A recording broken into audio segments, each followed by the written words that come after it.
Adrian, Sissy, and the four tender cute dogs.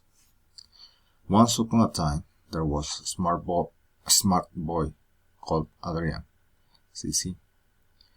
He was on the way to see his cousin, just Sissy, when he decided to take a shortcut through the happy land. It wasn't long before Adrian got lost. He looked around, but all he could see were trees. Nervously, he fell into his bag for his favorite toy, a hedgehog. But a hedgehog was nowhere to be found. Adrian began to panic. He felt sure he had packed a hedgehog. To make matters worse, he was starting to feel hungry. Unexpectedly, he saw a tender cute dog dressed in a blue shirt disappearing into the trees. How odd, thought Adrian. For the want of anything better to do, he decided to follow the peculiarly dressed dog. Perhaps it could tell him the way out of the forest.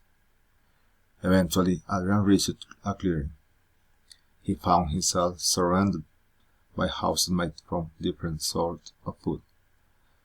There was a house made from broccoli, a house made from hamburger, a house made from candies, a house made from lollipops, and a house made from cakes. Adrian could feel his stomach rumbling. Looking at the house, did nothing to ease his hunger. "Hello," he called. "Isn't anybody there?" Nobody replied. Adrian looked up the roof of the closest house and wondered if it would be rude to eat somebody else's chimney.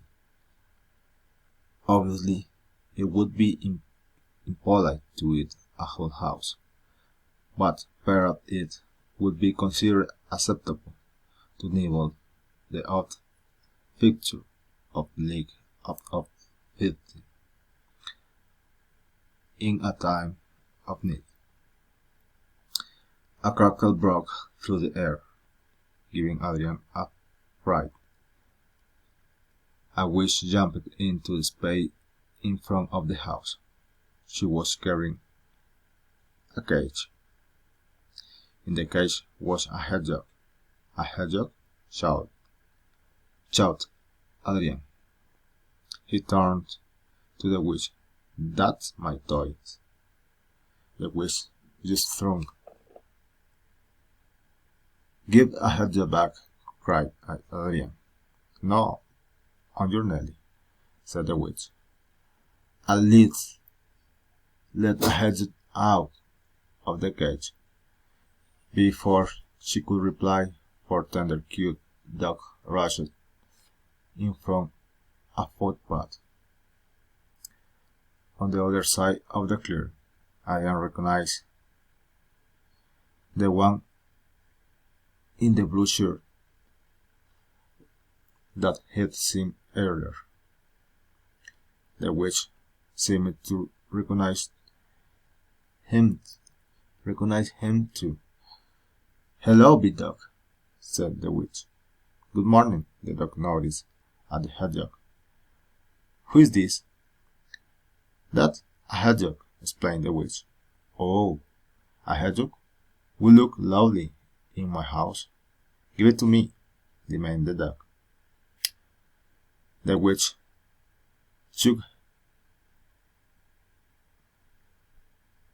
shook her head. "A hedgehog is staying with me."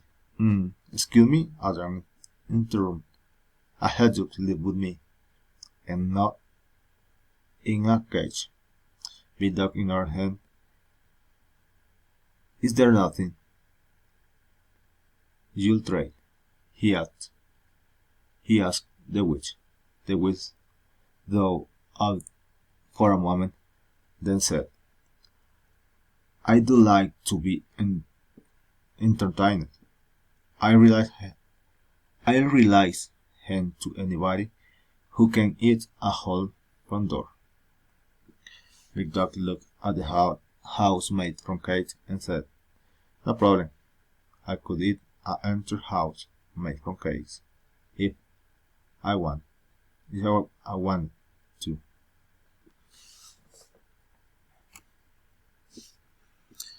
"That's nothing," said the next dog. "I could eat two house." "There's no need to show off," said the witch. "Just eat one front door, and I'll let you have a hot dog." Adrian was feeling very worried. He didn't want the witch to give a hot dog up to Big Dog. He didn't think a hedgehog would like living with a tender cute dog away from his house and all his other toys. The other three dogs watched while Big Dog put on his bib and withdrew a knife and fork from his pocket. I'll eat this whole house," said Big Dog. "Just you watch." Big Dog pulled off a corner of the front door of the house made from hamburger. He gulped it, smiling, and went back for more and for more. Eventually, Big Dog started to get bigger, just a little bit bigger at first, but after a few more forkfuls of hamburger, he grew to the size of large snowball, and he was